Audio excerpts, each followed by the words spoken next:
Hello, I'm Brett Knowles from PM Square Consulting. This is a quick overview of our experiences around helping districts and other government organizations capture and monitor their progress against their strategies and policies. Now, we've been in this space since about 1982, and our work has been written up in many of the common textbooks that you'll know of, as well as periodicals like Harvard Business Review, Fortune, and Forbes magazine. In the governmental section, we've done countries like Singapore, we've done countless cities like New York, San Francisco, Los Angeles, Miami, and so forth, and many regions and districts. We've also done many other governmental organizations like the FBI, the IRS, the Air Force, the Army, and so on, all of which contribute to how it is that we measure and monitor performance in not-for-profit organizations that are mission-driven. So I'm going to give you a case study to help you sort of understand how this looks. So the agenda I'm going to take you through is obviously some quick introductions, which we've just done, what's our experience, and then get into how policy dashboards are built. Because if I take you through how they're built, you'll understand the mechanics. What's the framework, the four perspectives, how do we capture policy and programs, how it is we measure them with both financial and non-financial measures, setting targets and doing reporting. And then we'll move on to next steps. So in this example, we think of the District of Aurora.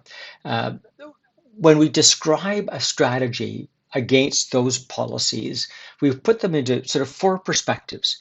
Overall, the district's job is to make its citizens happy, to meet citizens' needs. And those are citizens who live there, citizens that visit there, and actually citizens from outside, like at the federal level.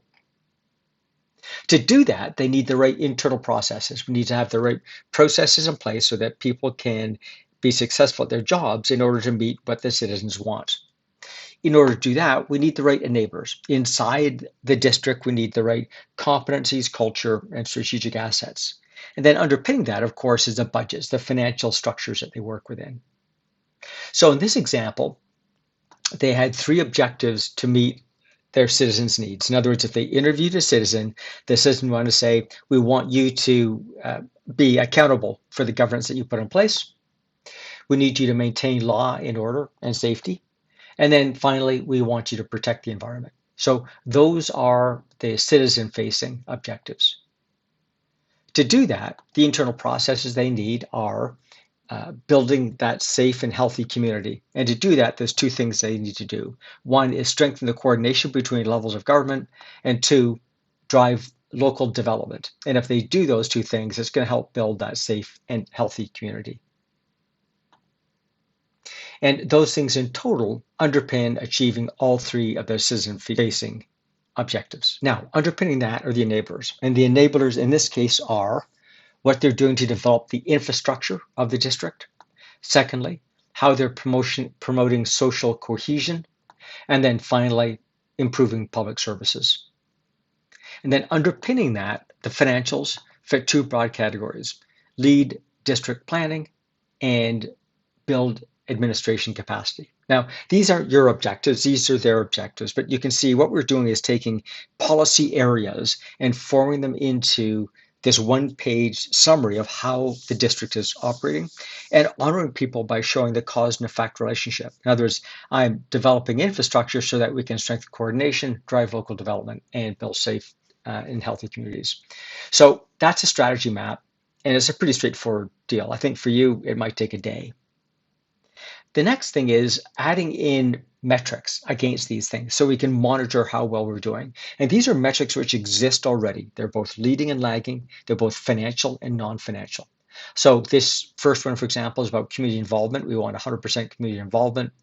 They want to make sure that the projects are aligned to national development priorities, and the target is 90%. And we want to evaluate 100% of the projects. Another example would be for ensuring accountable governance. We're going to conduct quarterly public forums on accountability. We achieve 95% compliance, and we're going to publish reports 30 days by quarter end. So these are easy measurable things that tell us, are we achieving those policies?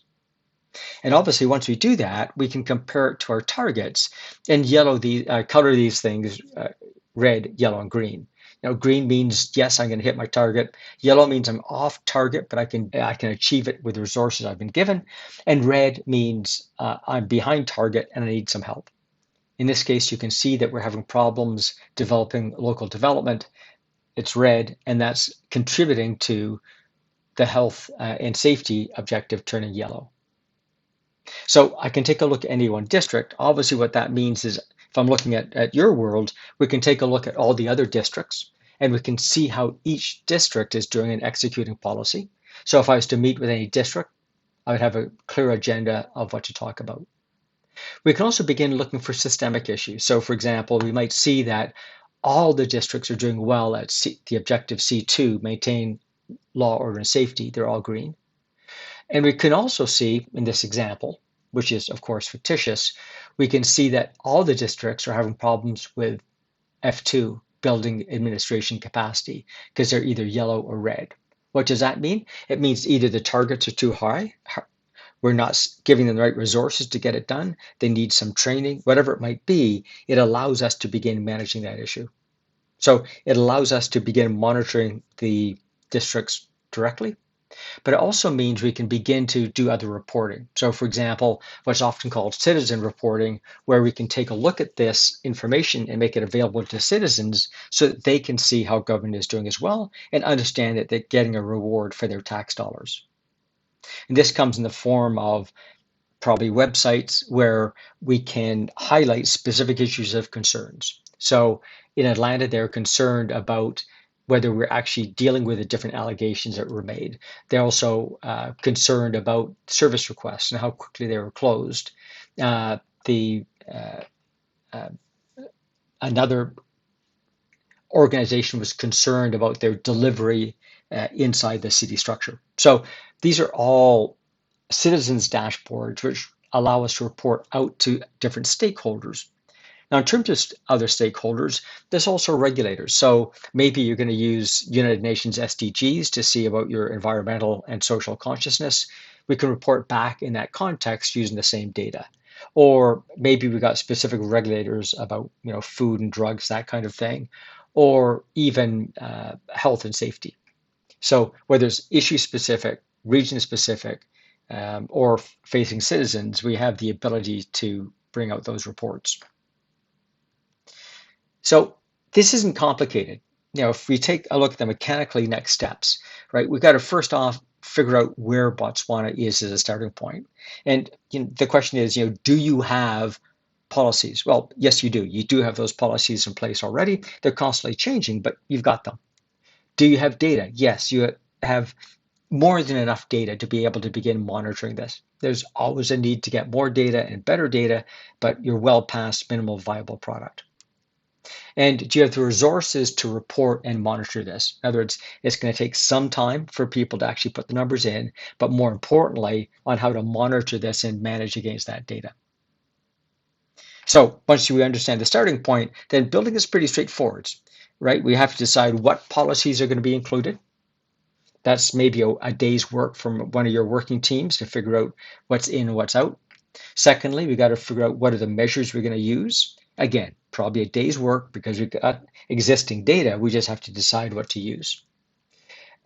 Then we need to actually build the reporting process, which is how does it, when does data come in? Is it all in by Tuesday night? When is it someone takes a look at it and analyzes it? That's Wednesday. When someone sets the agenda, that's Thursday. When I run my meetings, that's Friday. What's that process look like? And then the really easy one is just training people how to use it. The really tough one is launching it. And more importantly, coaching leadership on how to use this. So simple metaphor, we all have the same dashboards on our car. That doesn't mean we all drive the same way. We have to teach these leaders how to drive. They're commissioners, they've been in the role and they've progressed up to this role. That doesn't mean they know how to report out to you and how to make sure the policies are getting executed. Our experience is that's the most time-consuming part. Literally, we find ourselves coaching these leaders 2 or 3 days a month for each leader, probably for about 6 months to get that skill set built. Anyways, there's a quick overview of what are the mechanics, so you understand what goes in it, how it is you go about building it, and what the next steps might look like. Hopefully this has been useful to you. I look forward to our conversations when and if we can get together.